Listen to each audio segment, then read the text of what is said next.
अजित पवार आमच्या सोबत येतील असं विधान केले. संजय राऊतांनी आता या विधानाला आधार काय, तर अनेक ठिकाणी शरद पवारांचे उमेदवार घळ्यावर एकत्र लढलेले आहेत. पुणे आणि पिंपरी चिंचवड महानगरपालिकेच्या निमित्तानं पवार एकत्र आले. त्यानंतर जेडपीच्या इलेक्शनला सुद्धा पवार एकत्र आलेत. यावरूनच संजय राऊतांना प्रश्न विचारल्यावर ते म्हणाले की अजितदादा दोन्ही दगडांवर पाय ठेवू शकत नाहीत. त्यांना एक काहीतरी सोडावं लागेल आणि एक काहीतरी स्वीकारावं लागेल. याचा अर्थ आता अजित पवार लगेच महायुतीच्या विरोधात जाऊन महाविकास आघाडीचा भाग होतील का? तर इथं सतीश पाटील काय म्हणाले ते सुद्धा महत्त्वाचं ठरतं. सतीश पाटलांना हाच प्रश्न विचारल्यानंतर ते म्हणाले की त्यांच्याकडे अर्थ खाते आहे. सत्तेचा खरा अर्थ त्यांना समजलेले आहे. ते सत्तेपासून दूर जातील असं वाटत नाही.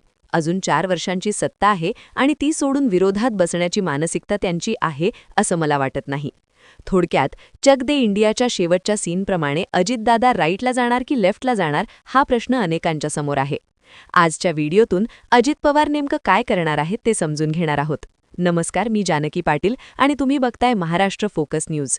आता अजित पवारांना समोर काय पर्याय आहेत किंवा शरद पवार यांच्यासमोर काय पर्याय आहेत ते आपण यापूर्वी सुद्धा समजून घेतलेलं आहे. या व्हिडिओतना त्या पर्यायांना धरून आजूबाजूच्या राजकारणात काय घडते हे समजून घेण्याचा प्रयत्न करूयात.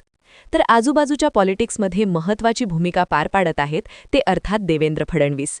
त्यांच्या मतानुसार राजकारण घडतंय का किंवा त्यांना पूरक ठरणाऱ्या गोष्टी घडत आहेत का हे आपल्याला पहिल्यांदा समजून घ्यावं लागेल. आता अजित पवार आणि शरद पवार एकत्र लढले, पण ते कुठे? तर पुणे आणि पिंपरी चिंचवड महानगरपालिकेत. अजित पवारांनी ही निवडणूक प्रतिष्ठेची केली. या निवडणुकीत मतदारांनी त्यांना स्वीकारलं नाही असं सांगण्यात आलं. पण यापूर्वी सुद्धा आपण बोललो होतो आणि आता सुद्धा तेच बोलू शकतो, ते म्हणजे अजित पवारांवर काँग्रेस मर्यादित झाली. पुणे महानगरपालिकेच्या निकालानंतर भाजप आणि काँग्रेसच्या एकूण 20 जागा अशा दिसतात जिथं अजित पवार भाजपच्या सोबत असते तर भाजपला तोटा आणि काँग्रेसला फायदाच झाला असता. म्हणजे जर अजित पवार आणि भाजप पुण्यामध्ये एकत्रित लढले असते तर प्रमुख विरोधी पक्ष म्हणून तुल्यबळ उमेदवारांना समोर काँग्रेसचाच पर्याय उरला असता. त्यातून काँग्रेसच्या जागा वाढल्या असत्या. थोडक्यात भाजपसमोर फक्त काँग्रेस असती तर पुण्यामध्ये भाजप 100च्या आत आली असती. पण अजित पवार विरुद्ध भाजप विरुद्ध काँग्रेस असा तिरंगी सामना पुण्यात झाल्यानं मतांचं ध्रुवीकरण भाजपच्याच पथ्यावर पडलं. आता ही भाजपची विशेषतः देवेंद्र फडणवीसांची लिटमस टेस्ट होती असं आपण ठामपणे म्हणू शकतो. ज्याप्रमाणे मुंबईमध्ये ठाकरे एकत्र करून काँग्रेसला वेगळं करत काँग्रेसची वोट बँक चेक करण्यात आली, त्याचप्रमाणे अजितदादांना बाजूला करून पुण्यामध्ये काँग्रेसची वोट बँक चेक करण्याचं काम फडणवीसांनी पार पाडलं. आजूबाजूच्या राजकारणाला पवार एकत्र येऊन काय मिळणार हे महत्त्वाचं ठरेल हे पण यामुळेच बोलतात.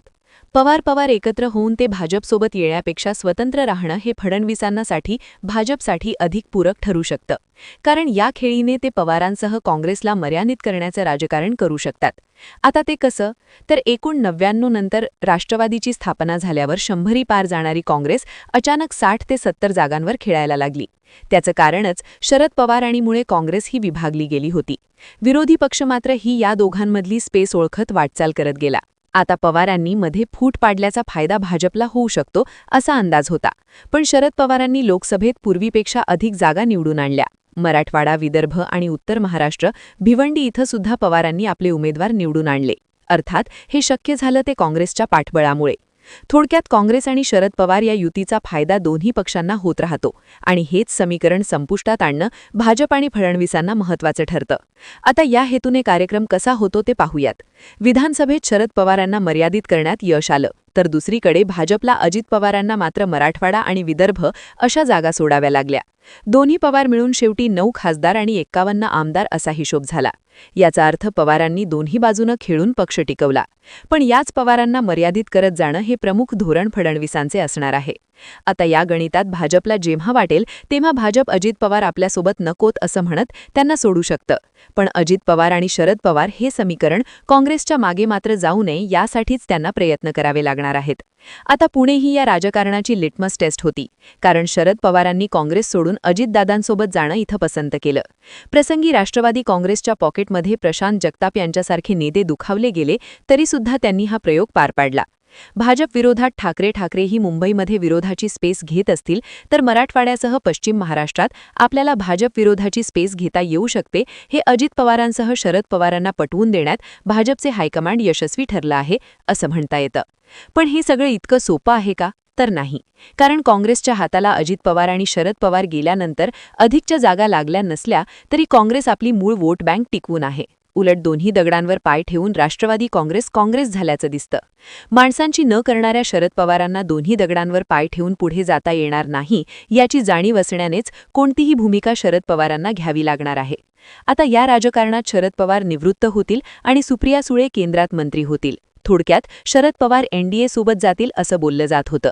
मात्र त्यापेक्षा अधिकचं गणित हे शरद पवार मोदी शहा यांच्या शब्दावर स्वतंत्र मार्ग आखत वाटचाल करतील, ज्यामध्ये काँग्रेस नसेल आणि काँग्रेस नसण्याचे जे काही फायदे आहेत ते अजित पवार सत्तेच्या विरोधात राहून सुद्धा मिळवत राहतील.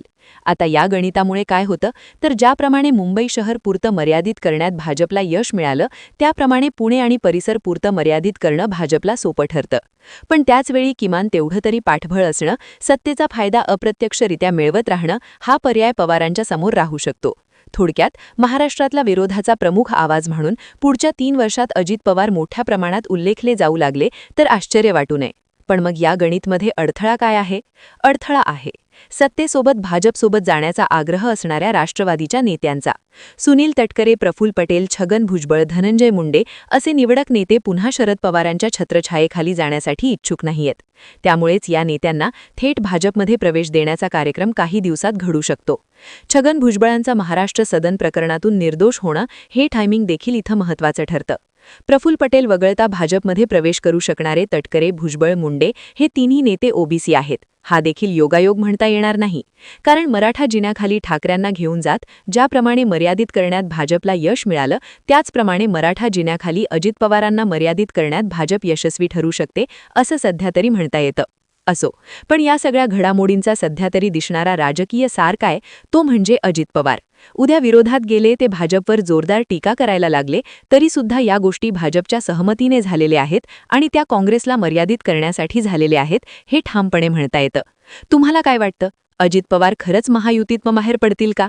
की महायुतीमध्ये राहताच ते विरोधाची स्पेस घेण्याचा प्रयत्न करतील? याबद्दलची तुमची मतं आणि प्रतिक्रिया कॉमेंट बॉक्समध्ये लिहून कळवा आणि यांसारख्या राजकीय घडामोडी विस्ताराने पाहण्यासाठी आपल्या चॅनलला सबस्क्राईब करा.